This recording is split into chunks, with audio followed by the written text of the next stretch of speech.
마태복음 9장 35절에서 38절까지 말씀을 같이 봉독하시겠습니다. 하나님 말씀을 같이 우리 35절부터 읽습니다. 시작. 예수께서 모든 도시와 마을에 두루 다니사 그들의 해당에서 가르치시며 천국 복음을 전파하시며 모든 병과 모든 약한 것을 고치시니라. 무리를 보시고 불쌍히 여기시니 이는 그들이 목자 없는 양과 같이 고생하며 기진함이라. 이에 예수 제자들에게 이르시되 추수할 것은 많되 일꾼이 적으니 그러므로 추수하는 주인에게 청하여 추수할 일꾼들을 보내주소서 하라 하시니라. 아멘. 추석 명절이 지나고 본격적인 가을로 성큼 다가섰습니다. 이 가을에 생각나는 시가 있는데 제목이 이 가을에입니다. 아직도 너를 사랑해서 슬프다. 끝입니다. 허전하시면은 나태주 시인의 또 다른 시 하나를 소개해 드립니다. 꽃그늘. 아이한테 물었다. 이 다음에 나 죽으면 찾아와 울어줄 거지. 대답 대신 아이는 눈물 고인 두 눈을 보여주었다. 가을날 고요한 가을 하늘을 날던 까치가 한 마리 마당으로 날아들었습니다. 치맥기가 있는 노인이 마루에 앉아서 아들한테 물어봤습니다. 얘야, 저 새가 뭐지? 까치요. 조금 있다가 아버지가 다시 묻습니다. 얘야, 저 새가 뭐지? 이름이 뭐지? 까치라니까요. 아버지는 무심코 창밖을 보시더니 또다시 물었습니다. 조금 전에 저 새를 뭐라고 했지? 참 몇 번이나 대답해 아시겠어요? 까치요, 까치라니까요. 그때 옆에 계시던 나이 드신 어머니가 안타까운 듯이 말씀하십니다. 아범아, 너가 어렸을 때 저 새가 뭐냐고 100번도 더 물어봤다. 그때마다 너희 아버지는 내 머리를 쓰다듬어 주시면서 까치라고 계속해서 대답해 줘서 너가 말을 배우게 된 거다. 동서고금에 어디서나 사랑은 내리사랑이지 절대 자식이 부모를 능가하는 사랑을 할 수가 없다는 거예요. 그래서 이제 앞으로 고령화 사회가 되면은 치매가 굉장히 많이 늘어납니다. 치매와 건망증은 차이가 있어요. 자동차 키를 잃어버리는 건 건망증이에요. 자동차 키를 찾아 들고 이게 무엇에 쓰는 물건이고 하면은 이건 치매예요. 머리 좋은 사람도 건망증은 있는 거예요. 20세기 최고의 천재라고 불리는 물리학계 천재 아인슈타인이 기체여행을 가다가 차표를 잃어버렸어요. 요즘은 그렇게 차표 자세하게 검사 안 하는데 옛날에는 검표원들이 와서 일일이 확인했어요. 차표를 주머니에 뒤져보니까 없어서 의자 밑으로 찾고 있는데 검표원이 보더니 아 선생님 제가 누군지 아는데요. 아인슈타인 박사가 아닙니까? 아 그러면 무임승 찰 리가 없기 때문에 안 찾으셔도 됩니다. 그런데도 계속 찾고 있는 거예요. 의자 밑을 뒤지고. 그러니까 이 검표하는 차장이 아 괜찮으시다였고 그러니까 내가 선생님이 누군지 안다고 그러니까 아인슈타인이 나도 내가 누군지 알지만 난 내가 어디 가는지 길을 몰라갖고 목적지를 찾으려고 차표를 봐야 목적지를 알 게 아니야. 성경에는 하나님과 우리의 관계를 목자와 양의 관계로 표현하는데 양의 특징이 길을 잘 잃어버리고 못 찾는다는 겁니다. 양은 극도의 근시입니다. 시골에서 소를 키우다 보면 소도 집을 찾아들고 개는 잘 찾아옵니다. 근데 소는 양은 절대 길 잃어버리면 못 찾아요. 방향 감각이 없는 동물. 그래서 성경에는 길 잃은 양이 많이 나오고 오늘 읽었던 말씀 가운데 36절을 보시면은 이런 말씀이 예수님께서 하신 말씀인데 한번 보시겠습니다. 무리를 보시고 불쌍히 여기시니 이는 그들이 목자 없는 양과 같이 고생하며 기진함이라. 그러니까 우리가 목자가 하는 일을 보면 상당히 이제 목가적이고 낭만적인 걸로 생각하는데 실제로 팔레스타인 지역에서 목자는 3D 업종 중에 하나예요. 아침에 양을 몰고 갔다가 저녁에 들어오는 게 아니고 양을 치러 가면은 짧게는 석 달, 길게는 6개월 동안 집에 안 들어옵니다. 그러니까 뭐 제대로 된 숙소도 없고 텐트 치고 자다가 맹수의 습격을 받기도 하고 또 본인이 병이 걸려서 죽을 수도 있어요. 죽거나 병이나 사고로 없으면 양들은 흩어지는데 흩어진 양들의 참상을 보면은 낭떠러지게 떨어지고 눈이 나빠요. 이 시력이. 나뭇가지에 가시덤불이 걸려갖고 피투성이 되고 때로는 양이 뒤집히면은 양은 다리가 짧고 몸집이 크기 때문에 스스로 일어나지 못합니다. 그런 창자가 꼬이게 되겠죠. 그리고 또 이제 곧 이제 그 복부가 팽창돼 갖고 뜨거운 태양열에 죽습니다. 그러니까 목자 이런 양은 대부분이 죽는다고 보시면 돼요. 왜 다윗이 여호와는 나의 목자신 내가 부족함이 없다고 고백했냐면은 하나님 없는 인생이 그렇다는 거예요. 하나님 없는 인생. 정말 우리가 똑똑하고 잘난 것 같고 막 강한 것 같지만 하나님이 없는 인생 얼마나 연약합니까? 17세기에 프랑스에 천재가 하나 태어났는데 그게 블레즈 파스칼이에요. 16살의 파스칼의 원리. 우리가 지금 유압 기계들이 많은데 유압 기계의 원리는 파스칼이 16살에 공식을 만들었어요. 천재입니다. 그가 팡세라는 명상록이라는 글을 남겼는데 거기 보면 인간은 생각하는 갈대다. 그러니까 인간은 갈대처럼 연약하고 꺾어지기 쉽고 부러지기 쉽지만 생각하는 기능이 있기 때문에 문명과 과학을 만들어냈다는 거예요. 그런 그가 이성을 그리 높게 평가하는 그도 사람은 자기 이성으로 하나님을 찾을 수 없고 감성으로 하나님을 느껴야 되는데 예수 그리스도를 통하지 않고는 온전히 하나님을 알 수 없다. 그렇게 밝혔어요. 예수 그리스도를 통해서는 온전히 하나님을 만날 수 없다. 그러므로 우리가 그 마태복음, 마가복음에 보면은 마태복음 12장 20절에 예수님은 상한갈대를 꺾지 않고 꺼져가는 심지를 끄지 않고 이 상한갈대와 같은 우리를 불쌍히 여기는데 시편, 예수님이 좋아했던 시편 103편 13절 14절 보시면은 다윗은 쓴 시편이 있습니다. 아버지가 자식을 공의를 여긴 같이 여호와께서는 자기를 경외하는 자를 공의를 여기시나니 이는 그가 우리의 체질을 아시며 우리가 단지 먼지뿐임을 기억하심이로다. 전에 성경은 진토라고 나와 있어요. 우리가 진토, 우리 체질이 진토다.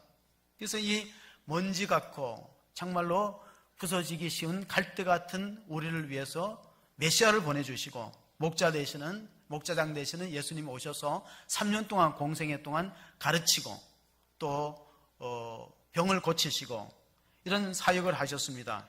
그래서 예수님의 사역은 이 복음서에 기록되어 있는데 우리가 마태복음을 읽었어요.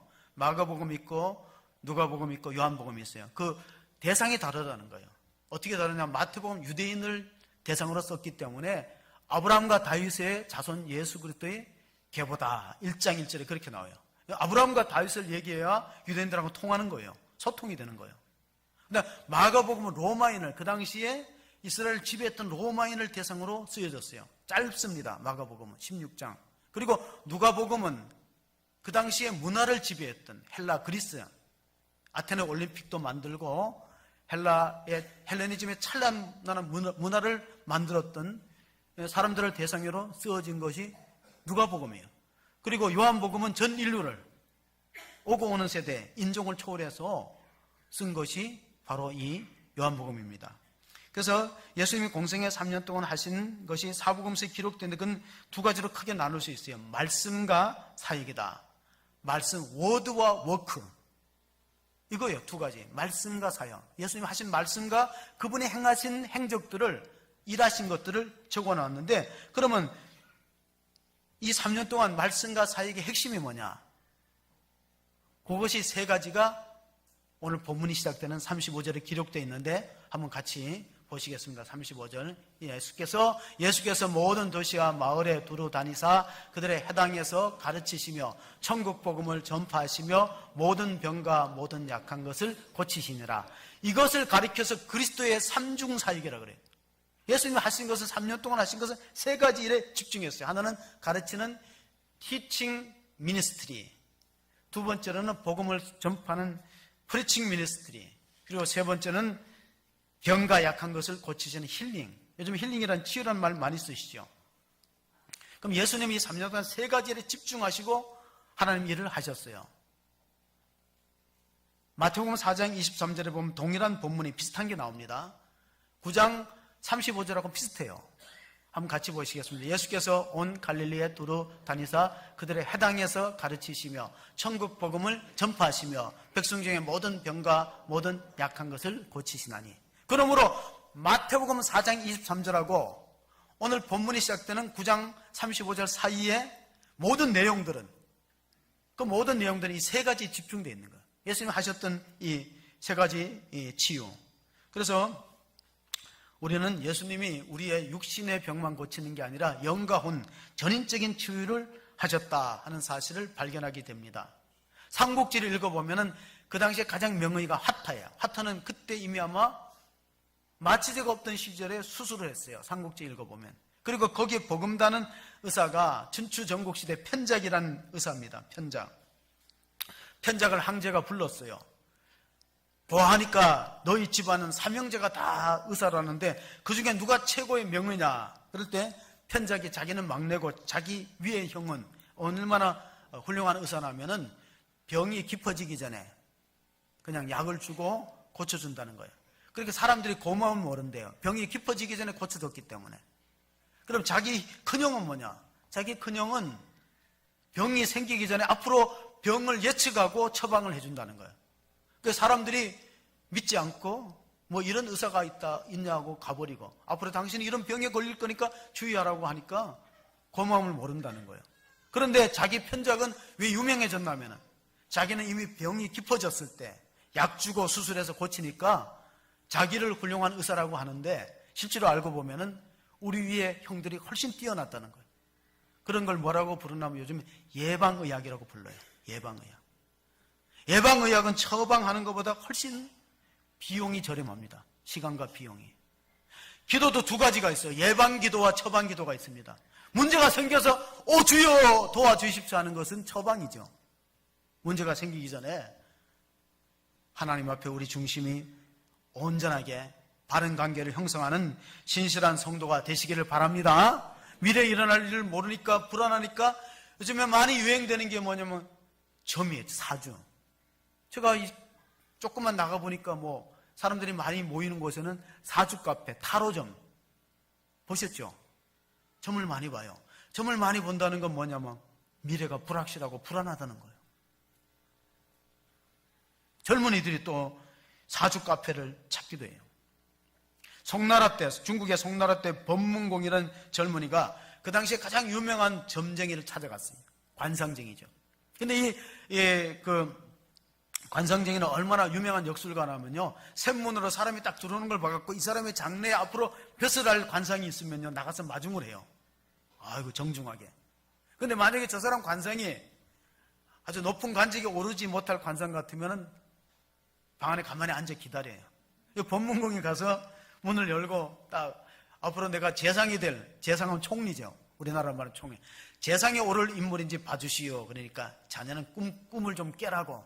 자네 인상으로는 도저히 재상이 될 수 없네. 판정을 했어요. 그러니까 돌아가지 않고 이 법문공이라는 젊은이가 그럼 내가 의원이 될 수 있는 상인지를 다시 역술가한테 물어봤어요. 그 역술가가 아니 조금 전에 재상 높은 자리를 찾더니만 왜 의원이 되려고 하나? 그 당시 의원은요. 옛날의 의사들은 별로 지금의 의사하고 달랐어요. 송나라 때. 굉장히 이제 하층민들이 의사가 되는 거예요.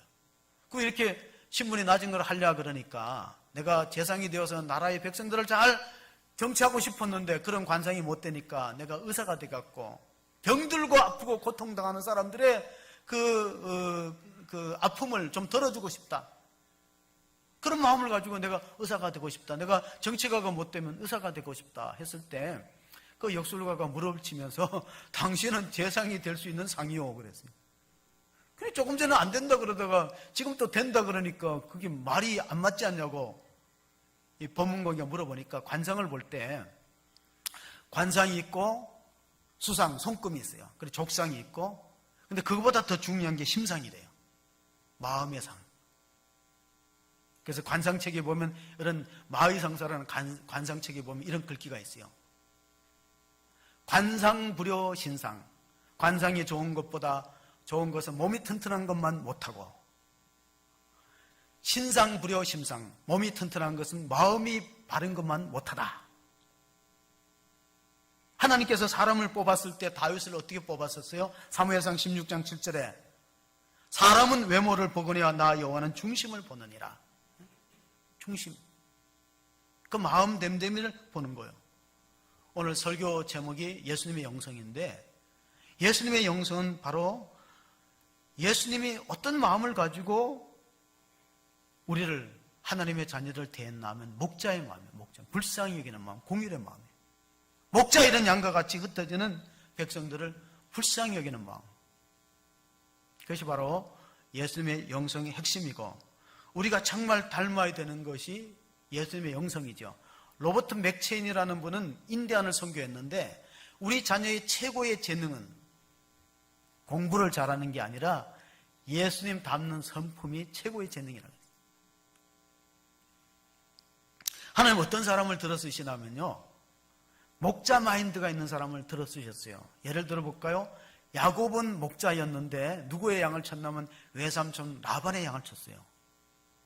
비가 오나 땡볕이 내리쬐나 가서 열심히 일해갖고 양들을 키웠어요. 목자를 잘하는 사람은요, 양을 10마리 주면 나중에는 새끼를 쳐서 많이 번식시켜요. 목자가 농땡이면 어떻게 될까요? 목자 양의 숫자가 줄죠. 근데 야곱은 외삼촌의 양을 칠 때 절대 줄어 먹인 적이 없어요. 성경에 그렇게 나왔어요. 내가 굉장히 고생하고 자지 못하고 뜨거운 땅볕에 고생했지만은 늑대가 물어가면 내가 다 변상해 가면서 외삼촌의 양을 내처럼 쳤다. 그러니까 하나님이 그런 사람을 들어 쓰세요. 하나님이 안 들어 쓰는 사람이 있는데 하나는 게으른 사람이에요. 게으른 사람 안 써요. 모세를 보면 모세는 장인의 양을 쳤어요. 이들의 양. 그러니까 사람은 자기 양이 아니면은 적당히 치고 싶은 마음이 있어요. 그러면 내 것도 아닌데 내가 이렇게 열심히 한다고 뭐 월급을 더 주겠느냐. 그런 사람은 안 쓰는 거죠. 교사도 마찬가지. 연초에 아이들을 맡기면은 아이들을 잘 부흥시키는 반이 있고 점점 주는 반이 있어요. 그 원인은 뭘까 한번 생각해 보면은 능력이나 재주보다가는 마음, 목자의 마음, 불쌍히 여기는 마음, 궁일의 마음. 그 있는 사람은 양을 잘 돌봅니다. 하나님이 사람을 볼 때, 양을, 말 못하는 양을 저렇게 잘 돌보는 사람은 양보다 훨씬 귀한 사람을 맡기면은 얼마나 잘 돌볼까. 그래서 지도자로 세우는 겁니다. 교회 지도자는 그런 사람을 뽑으셔야 돼요. 만약에 학벌을 보고 스펙을 보고 막 경력을 보고 뽑았다가는 나중에 상당한 문제가 생기는 것을 체험하게 될 거예요. 이제 제가 은퇴 후의 일이죠. 절대 그렇게 되지 않기 위해서는 기도를 많이 하시고 그 사람 성품 속에 정말 생명을 사랑하고 양을 아끼는 목자 마인드가 있는가. 굉장히 중요한 거예요. 마가복음 14장 27절 한번 보시겠습니다. 마가복음 14장 27절 예수께서 제자들에게 이르시되 너희가 다 나를 버리리라. 이는 기록된 바 내가 목자를 치리니 양들이 흩어지리라 하였습니다. 마귀는요 목자를 노리는 거예요. 예수님을 치면은 12제자가 다 흩어져 버리잖아요. 양은 독립적인 동물이 아니에요. 의존적 동물이에요. 그러니까 목자만 치면은 게임이 끝난다는 거예요. 목자만 무너지면은. 교회는 지도자만 무너지면 백성들이 우왕좌왕하고 어디로 갈까? 방황하게 돼 있어요. 대개 목자는 양들을 돌볼 때 다윗 같은 목자는 헌신적으로 돌봤어요. 다윗도 그렇고 모세도 그렇고 야곱도 그래요. 하나님은 어떤 사람을 뽑아서 세울 때 그가 맡고 있는 작은 일에 충성하느냐를 잘 보시는 거예요. 나는 직분을 주면 열심히 한다. 속으면 안 됩니다. 지금 열심히 안 하는 사람이 직분을 준다고 열심히 하는 것은 절대로 실망할 가능성이 상당히 높습니다. 지금 열심히 하셔야 돼요. 작은 직분에 열심히 하고 자기 맡은 일 최선을 다하는 사람을 세워야 그나마 유지가 되기 때문에 일꾼이 참 필요해요. 일꾼. 오늘 마지막 말씀 보면요, 예수님도 일꾼이 없다고 탄식했어요. 37절, 38절 말씀 한번 읽어보겠습니다. 이에 제자들이 이르시되 추수할 것은 많되 일꾼이 적으니 그러므로 추수하는 주인에게 청하여 추수할 일꾼들을 보내주셔서 하라 하시니라. 갑자기 목자 이야기라도 또 추수로 바꾸느냐? 문맥상 조금 이상하잖아요. 조금 전에는 목자 이야기를 했는데 또 농사 이야기를 하잖아요. 공통점이 있어요. 농사와 목축은 시간과 정성을 요구하는 직업이에요. 교회 성장은 그래요. 교회 성장은 어떤 재주나 어떤 인간적인 수단으로 되지 않아요. 전 그 교회 안에 목자 마인드를 갖고 시간과 정성을 투자할 수 있는 사람이 있느냐, 거기 결정돼요.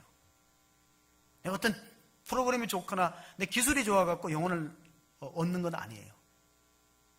그냥 사람을 낚는 어부가 되라고 예수님 말씀하셨잖아요. 저는 낚시를 안 하지만은 이렇게 대부도나 오이도를 차를 타고 가다 보면 이 낚시하는 사람들이 있어요.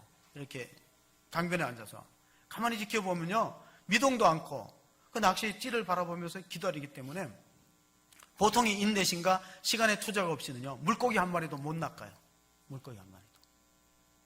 그럼 왜 우리가 사람을 낚는 어부라고 했는데 예전처럼 전도의 열매가 힘드느냐?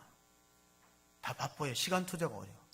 시간 집중하고 인내심을 가지고 있어야 되는데 그게 잘 안 되는 거예요. 예수님께서 마태복음 10장에 12제자를 2사람씩 파송해서 보냅니다. 그게 마태복음 10장을 파송장이라고 그래요. 제자 파송장. 둘씩 짝을 지어서 보냈습니다. 처음에는 예수님이 우리를 오라고 초청합니다. 오라, 수고하고 무거운 짐진 자들아 다 내게로 오라, 내가 너희를 쉬게 하리라. 그런데 오라 해서 훈련하고 양육한다면 뭐예요? 가라 그래요. 예수님은 원래 우리를 구원으로 부르신 것은 우리만 구원받고 끝나라는 뜻이 아니에요. 3년간 제자 훈련을 시켜서 세상 속에 나가서 또 다른 사람의 구원을 위해서 일하라고 보내는 거지. 소명은 콜링이지만 소명 다음에 미션이 있는 거예요. 파송. 미션 임파셔블. 우리가 미션은 불가능한 것이 아니라 하나님이 권능을 주셔서 할 수 있도록 능력을 주시는데 그게 마태복음 28장 19절 20절 마태복음 마지막에 나오는 말씀인데 보시면요, 그러므로 너희가 가서 모든 민족을 제자로 삼아 아버지와 아들과 성령의 이름으로 세례를 베풀고 내가 너희에게 분부한 모든 것을 가르쳐 지키게 하라. 볼지어다 내가 세상 끝날까지 너희와 항상 함께 있으리라 하시니라. 자, 주님은 우리에게 미션 사명을 주는데 우리가 그거를 감당하기 어려우니까 함께 하겠다는 거예요. 성령님이 너와 함께 하셔서 너가 할 수 있는 능력을 부여해 주시기 때문에 자원하는 마음이 있어야 돼요. 자, 오늘 누가 추수할 일꾼을 보내주셔서 하라 그러는데 이사야서를 보면요, 이사야 선지자가 성전에서 하나님의 영광을 뵙고 누가 우리를 위해서 가고 또 누가 우리를 위해서 일할고 할 때 이사야서 6장 8절에 이런 고백을 합니다. 같이 보시면은 내가 또 주의 목소리를 들으니 주께서 이르시되 내가 누구를 보내며 누가 우리를 위하여 갈고 하시니 그때 내가 이르되 내가 여기 있나이다 나를 보내소서 하였더니. 자, 이 이사야서 6장 8절은 당시에 복음을 전하는 일들은 목숨을 거는 위험이었어요. 우리가 133년 전에 1885년도에 개신교 선교사인 아펜셀러 감리교 선교사와 온도우드 장로교 선교사가 4월 5일 부활절날 인천 제물포항에 도착했습니다. 그때 알렌 선교사가 먼저 들어왔던 의사 알렌 선교사가 마중을 나가고 미국의 초대 미국 공사였던 폴크가 마중을 나갔어요. 근데 가보니까 온도우드는 이미 결혼해갖고 부인을 대동하고 제물포항에 도착한 거예요. 그러니까 폴크 공사가 여자는 안 됩니다. 지금 이 나라가 세국 정책으로 선교사들을 맡고 있는데 독일 여성은 안 됩니다. 그래서 결국은 이 온도우드 부부는 다시 일본으로 돌아갔어요. 아펜젤러 부부는 돌아가고 온도우드는 미혼이었어요. 아직 결혼 안 했어요. 26살. 그러니까 장로교 선교사만 사실 입국된 거고 그것도 선교를 안 하는 걸 조건으로, 전도 안 하는 조건으로 알렌 선교사 밑에서 약을 제조하거나 뭐 이렇게 의사가 아니니까 그런 걸로 들어왔지 선교 안 하기로 하고 약속하고 들어온 거예요. 그만큼 우리나라가 어려웠어요. 그래서 온도우드가 남긴 기도문에 보면 주여 지금은 아무것도 보이지 않습니다. 이 땅은 얼마나 어려운지 메마르고 가난하고 나무 한 그루조차 시원하게 자라지 않는 땅입니다. 사람들은 미신과 가난과 질병에 휩싸여 있습니다. 그게 1885년도에 우리 조선의 상황이었어요. 근데 그 선교사들 한 게 뭐냐면은 학교를 세우고, 그때는 감리교회는 배제학당, 그리고 경신학당, 구세학당, 그리고 연희전문학교, 병원 세우고, 강예원, 재중원. 그러니까 예수님이 하신 사역을 그대로 했어요. 가르치는 거하고 병을 치유하는 거하고 복음을 전파하는 거. 그리고 우리가 잘 아는 세문안 교회가 세워졌습니다. 원래 언더우드 선교사의 선교 목표는 인도였어요. 인도. 근데 한 번은 이제 선교 보고를 신학교에서 할 때 조선의 상황을 누가 설명했어요. 이 극동 지역에 조선이라는 나라가 있는데 그 나라 진짜 지금 그 왕조 시대고 복음이 필요한 것이다. 근데 누가 갈 사람이 있느냐? 그 언더우드 선교사가 기도를 하니까 하나님이 이사야서 6장 8절 누가 우리를 갈고 할 때 너가 가면 안 되겠느냐? 그래서 사명감을 가지고 왔습니다. 그래서 그들에게 한글을 깨우치고 학교를 열어서 우리가 사실 글을 배운다 하지만은 그 글을 읽음으로써 성경을 읽게 하는 목적이 있습니다. 성경 요한복음 14장 6절에 보면은 예수께서 이르시되 내가 곧 길이요 진리요 생명이니 나로 말미암지 않고는 아버지께로 올 자가 없느니라. 여러분, 우리가 글을 가르치는 것은 결국은 예수님께로 가는 성경 속의 길을 그들에게 제시하시고 그로 말미암아서 우리가 하나님의 나라에 이를 수 있는 그런 은혜를 베풀어 주셨기 때문에 말씀의 신학자였던 칼 바르트는 사랑이란 뭐냐? 사랑을 정의하기를 사랑이란 자주 보고 싶고 터놓고 이야기하고 싶은 관계라 그랬어요. 그래서 하나님 우리하고 무엇으로 말씀하시냐면 하나님은 성경을 통해서 우리하고 말씀하시는 거예요. 우리 기도를 통해서 하나님이 응답하시고 그래서 말씀과 기도가 만나여서 우리의 믿음이 자라는 것입니다. 어디까지 자라야 되느냐 하면 그리스도의 창성한 분량에까지 자라는 거예요. 기독교 교육의 목표가 뭐냐면 하나님이 잃어버린 형상을 회복하는 것입니다. 갈라디아서 4장 19절의 말씀을 보시면은 바울이 갈라디아 교인에게 하신 말씀입니다. 나의 자녀들아 너희 속에 그리스도의 형상이 이르기까지 다시 너희를 위하여 해산하는 수고를 하노니. 아이가 자랐다고 완성된 인격체가 아니에요. 아이를 낳는 것도 힘들지만은 아이를 키우는 건 더 힘들죠. 왜냐하면 그가 성숙한 어른으로서 인격을 갖추기 위해서는 너희 안에 그리스도 형상, 그러니까 기독교 교육의 목표는 잃어버린 죄와 불순종으로 끼어진 하나님의 형상을 회복시켜서 온전한 하나님의 자녀를 만들어가는 과정입니다. 랄프 waldo 에머슨이라는 시인이 우리 안에 무엇이 있느냐, 우리 밖에 무엇이 있느냐, 우리 앞에 무엇이 있느냐는 우리 속에 무엇이 있는가에 비하면 아주 작은 문제라 그랬어요. 이 말은 우리 환경이 얼마나 열악하고 나쁘고 우리 미래가 얼마나 불투명하느냐, 이거보다가 더 문제는 우리 내면의 문제, 내면에 우리 안에 어떤 영성을 지니고 있느냐, 그것도 심각한 문제라는 것입니다. 사막을 횡단했던, 도보로 횡단했던 여행자가 그 뜨거운 태양과 밤에는 춥고 그런 기후를 이겨내면서 사막의 먼 거리를 횡단에 성공했을 때 기자가 물어봤어요. 가장 힘든 게 뭐냐? 뜨거운 날씨와 추위냐? 아니면 물이 떨어지고 양식이 떨어진 거냐? 그 물어봤을 때 사막을 횡단했던 여행가가 한 말이 있어요. 그런 건 아니고 가장 힘든 거는 신발 속에 들어온 작은 모래알 하나였어요. 이 신발 속에 모래알 하나가 들어오니까 이 걸을 때마다 쓰라리고 아픈 거예요. 또 빼내면 또 들어오고. 사막 걸을 때 신앙생활의 가장 적이 누구냐면 자신이에요. 자신. 옆 사람이 아니고 다른 데 문제가 있는. 근데 그걸 모르는 사람들이 있었어요. 바리새인들이 그걸 인정 안 했어요.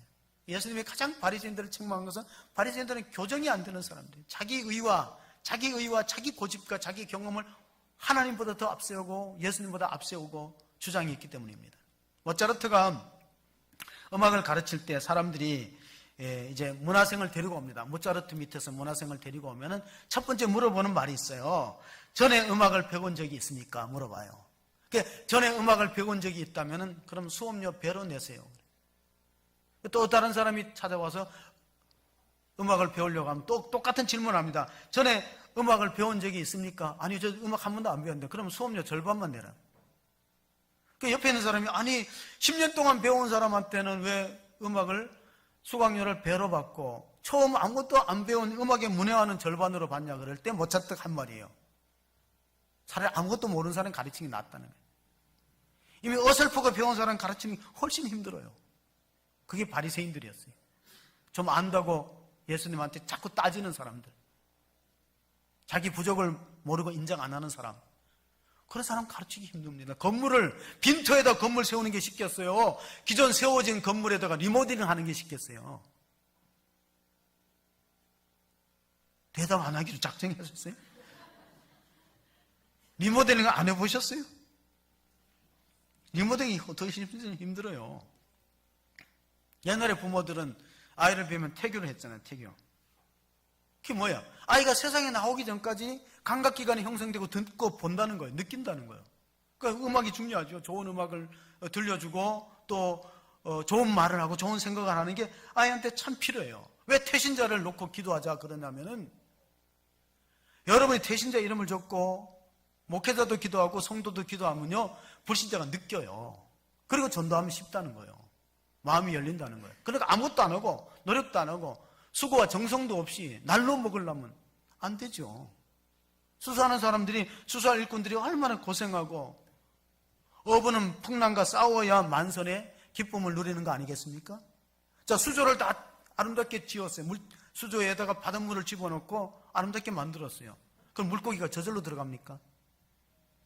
상당히 많은 지혜와 경험과 노력이 필요하고 수고가 필요하잖아요. 물고기 저절로 안 들어갑니다. 누군가가 물고기 잡는 어부가 있어야 돼요.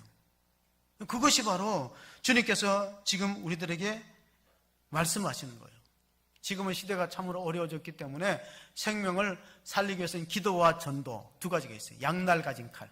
옛날에는 한 개의 칼로 됐다면 지금은 양날 가진 검이 필요합니다. 월남전이 끝났을 때, 여러분 월남전이 끝났을 때가 지금으로부터 거의 한 40년이 지났어요. 월남전이 끝났을 때 보스턴 근교의 한 가정집에 전화벨이 울렸어요. 월남전에 참전했던 아들이 캘리포니아에서 전화를 한 거예요. 아버님 저 돌아왔어요. 그랬더니 아버지가, 그래 너 괜찮니? 고생했다, 빨리 보고 싶다, 오너라. 그럴 때 아버지 지금 제 옆에 친구 안 했는데 친구랑 같이 가도 되겠습니까? 또 질문했어요. 그래 어떤 친구인데 같이 와? 그랬더니 아버님 제 친구가 저랑 같이 전투하다가 한쪽 눈이 실명됐어요. 그리고 오른쪽 팔도 다치고 왼쪽 다리는 절단해서 불편해요. 같이 가려고 한다 그러니까 아버지가 데리고 오라 그랬어요. 그러났을 때 아들이 물어봤어요. 내가 잠시 같이 있는 게 아니고 같이 살려고 데리고 간다 그럴 때 아버지가 말립니다. 야, 그건 좀 곤란하지 않느냐? 좀 생각해봐라. 아무리 우정이 깊은 친구고 전우라 그래도 처음에는 좋지만은 같이 생활하다 보면은 힘들 수 있는데, 짐이 될 수 있는데, 전화 끊어졌어요. 3일이 지나도 안 와요. 4일이 지나도 연락이 없어요. 경찰서에서 연락을 왔어요. 혹시 이 댁의 아들이 아닌지 확인해 달라는 거예요. 캘리포니아로 쫓아갔더니 캘리포니아 사령부 건물에서 뛰어내렸어요. 얼굴은 자기 아들이 맞아요. 눈이 한쪽이 없고 팔다리가 다쳐서 전투에서 잃었어요. 그 아들이 하는 방법이 우리는 옳다고 여기진 않아요. 아버지를 그렇게 시험할 필요는 없었는데 아버지의 사랑에 대해서 오해를 가져온 것이죠. 내가 집에 들어가면 짐이 될 수 있겠구나 스스로 판단하고 목숨을 끊은 것입니다. 저는 누가복음 15장을 읽으면서 이 반대되는 사건이라고 생각해요. 탕자는 정말로 집에 돌아올 자격이 없어요. 아버지 재산을 가지고 다 허랑방탕하게 쓰고 거지가 됐어요. 지업열매조차 배불리 먹을 수 없는 환경에 다다랐어요. 그러면 이 아들이 선택할 수 있는 것은 죽든가 굶어 죽든가 스스로 죽든가인데 그 아들이 잘 선택했어요. 어떻게 선택했냐면은 집에 가서 일꾼의 하나로 여겨달라고 하자. 우리 집에 인부들이 많은데 그 사람, 나는 아들의 자격을 잃었으니까 그 사람들처럼 나 월급 주면은 내가 받고 일하면 될 게 아니냐. 그게 돌아왔어요. 탕자가 잘한 건 뭐죠? 집으로 가는 거예요. 집으로 가자. 집으로 가자. 아버지 집으로 가자. 그걸 뭐라고 부르냐면 우리는 영적으로 회개라고 불러요. 내가 어떤 죄를 지었든지, 내가 어떤 실수와 허물이 있었든지 아버지 집으로 가면은 아버지가 정말로 공의를 여겨 불쌍히 여겨서 끌어안고 입을 맞추고 막 죽었던 아들이 살아 돌아왔다고 잔치를 벌이고, 아버지 마음을 그렇게 알아야 되는데 되게 요즘의 자녀들이 부모의 마음을 잘 몰라요. 부부가 오래 산다고 서로 잘 알 수 있나요? 저는 자녀들이 결혼하기 전까지는 부모와 함께 있는 것이 좋고, 혹시 결혼하기 전에 독립하면은 두 가지를 챙겨보셔야 된다는 거예요. 하나는 경건생활, 그가 예배를 잘 드리고 있냐. 또 하나는 경제생활입니다. 그가 어떻게 생활하느냐. 가능하면 학비 이외의 것은 혼자서 벌도록 하셔야 돼요. 돈을 무제한적으로 공급하는 것은 그 아이들을 자칫하면은 망칠 수 있어요. 나중에 후회가 될 수도 있어요. 그러니까 학비는, 공부하는 학비는 주되 나머지 생활비는 자기가 벌어서 노력하는 그런 습관을 길러주는 것이 좋습니다. 노벨상을 받은 500명을 조사해 보니까 노벨 수상자 500명이 거의 90% 이상이 매일 성경을 읽는 사람들이라는 것이 드러났어요. 그러니까 자녀들의 경건 생활을 가정에서는 체크할 수 있는데 독립해서 혼자 있으면 그게 어려운 거예요. 이번 14일 날 우리가 헌신 예배할 때 이마고 부부 치유 세미나를 하는데, 이마고가 라틴 말로 이미지라는 뜻이에요. 우리는 죄로 인하여서 이미지 오브 갓, 하나님 형상을 잃었어요. 그 이마고 데이가 뭐냐? 이마고는 이미지인데 하나님 형상을 회복하는 것이. 어느 80에 가까운 노인들이 싸워가지고 목사님을 찾아왔어요. 할머니가 먼저 얘기하죠. 아이고, 내가 여태까지 참고 살았는데 이 양반하고는 도저히 안 될 것 같으니까 내가 남은 시간 얼마가 될지 몰라도 정말 사람답게 살아보기 위해서 헤어져야 되겠다고 목사님한테 상담을 했어요. 목사님이 만류했지요. 아니, 여태까지 참고 살았는데 80이 다 됐는데 이제 무슨 자식들 보는데 어떻게 그 말도 안 되는 소리 하지 말고 참으라니까 안 된다는 거예요. 결심이 단단히 섰어요. 화가 났습니다, 할머니가. 그래서 목사님이 이렇게 했어요. 혹시 만약의 경우 할아버지가 병원에 가서 건강검진을 했는데 한 달밖에 못 산다고 판정이 나오다 헤어지겠냐 그러니까, 한 달밖에 안 남았으면 그냥 불쌍해서 참아야지. 그러면 가서 그냥 한 달만 참고 그러고 나서 다시 와서 할머니 마음대로 이혼을 하든가 마음대로 하라 그랬어요. 할아버지가 찾아왔어요. 할아버지도 또 절대로 이제 나도 이제 못 참는다고 막 헤어진다. 그래서 똑같은 얘기 해줬어요. 할아버지, 할머니가 혹시 병원에서 검사했는데 한 달밖에 못 살아도 헤어지겠냐 그러니까, 한 달이면 그냥 뭐 참아야지, 뭐 한 달 남았는데 뭐.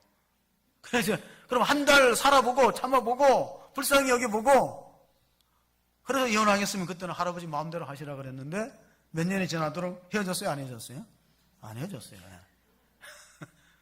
조금 있으면 가실 분이다 생각하시고 참으면 되는데 불쌍히 여기는 마음이 없어요. 키에르케고르가 한 말이에요.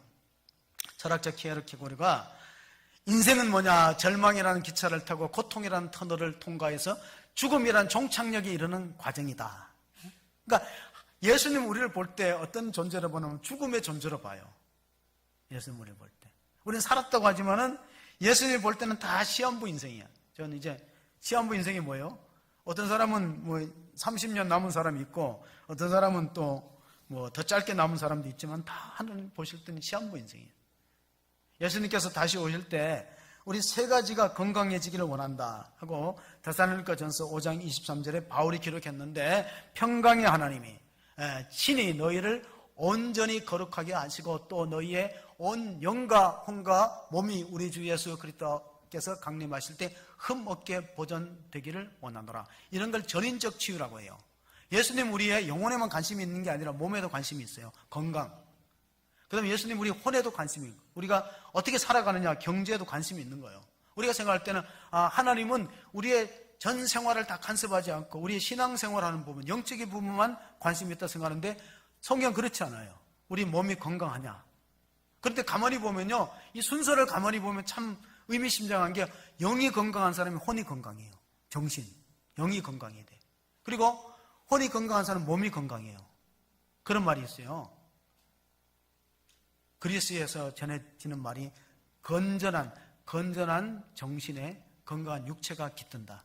건전한 정신에. 그러면 건전한 정신은 뭐로 형성되냐면 건강한 영성, 영이 건강이 돼. 하나님과 관계가 말하는 거예요. 하나님과 관계가 잘 돼 있는 사람들이 다른 관계가 잘 돼 있다는 거예요.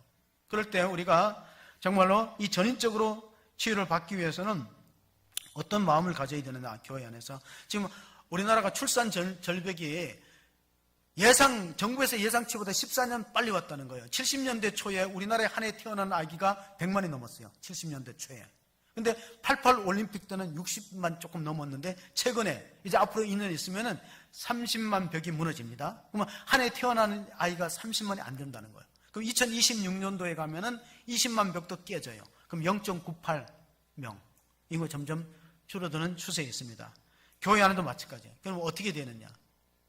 아비와 어미의 마음을 갖는 일꾼이 있어야 돼요. 고린도서 4장 15절 16절 읽어보겠습니다. 15절 16절 그리스도 안에서 1만 스승이 있으되 아버지는 많지 아니하니 그리스도 예수 안에서 내가 복음으로써 너희를 낳았음이라. 그러므로 내가 너희에게 권하니 너희는 나를 본받는 자가 되라. 이게 교회 안에 선생님만 1만 스승이 있다는 거예요. 교회 안에 1만 스승이 있으면 뭐가 생겨나면 싸움이 생겨요. 다 남을 심판하고 정죄하고 내가 옳다고 하기 때문에 분파가 생겨서 아볼로파가 생기고 개바파가 생기고 바울파가 생기고 그리스도파가 생겼어요. 고린도 교회가 선생이 많으니까.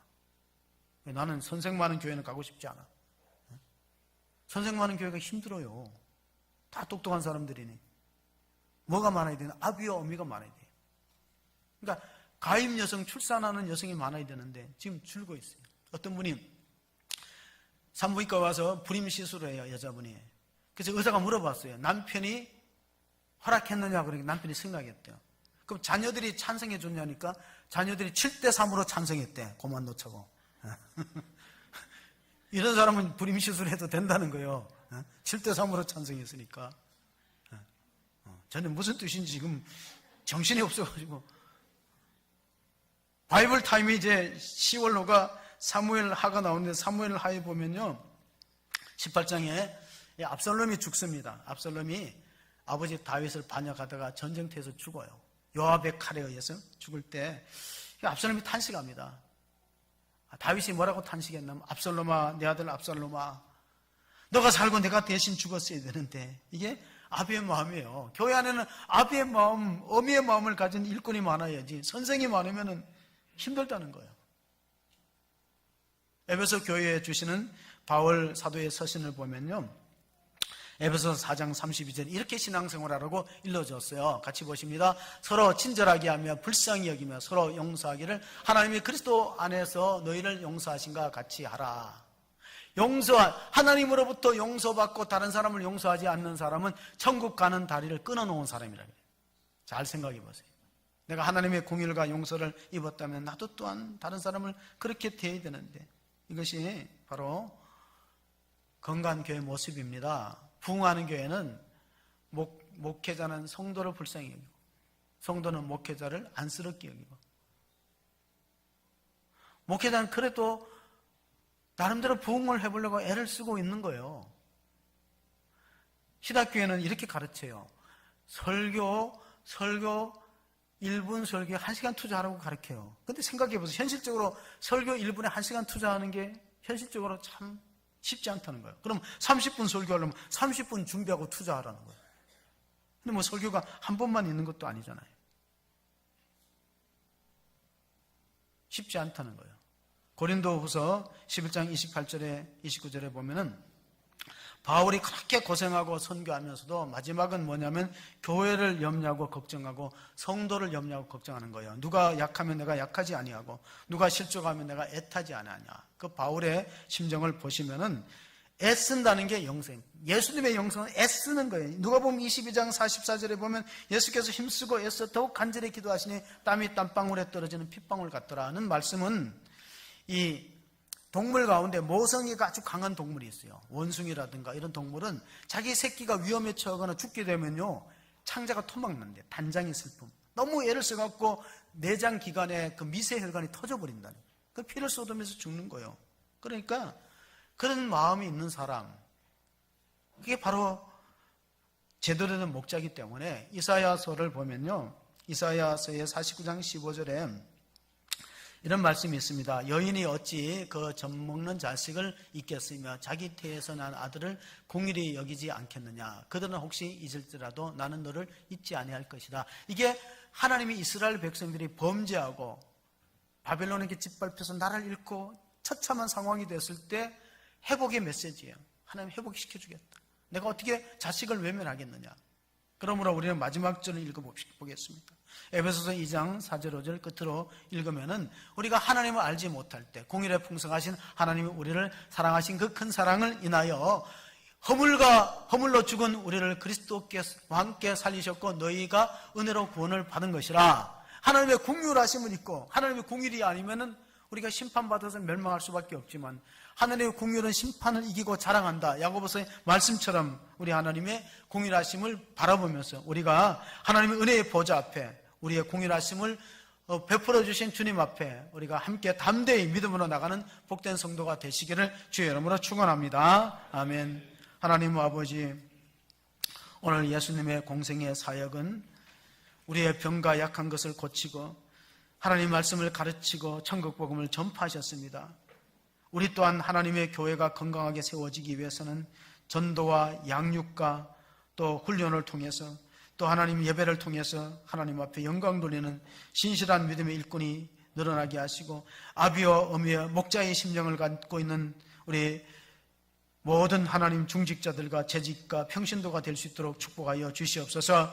우리를 생명을 파멸해서 구속하시고 인자와 공의로 간을 씌우시며 우리를 회복하기를 원하시는 주님의 사랑이 우리 마음에 하나님 아버지에 나타나서 우리도 예수님과 같은 목자의 영성, 공의를 여기는 영성을 가지고 성도를 잘 돌보는 일꾼 되게 하여 주시옵소서. 우리 구주 예수 그리스도의 이름으로 기도하옵나이다. 아멘.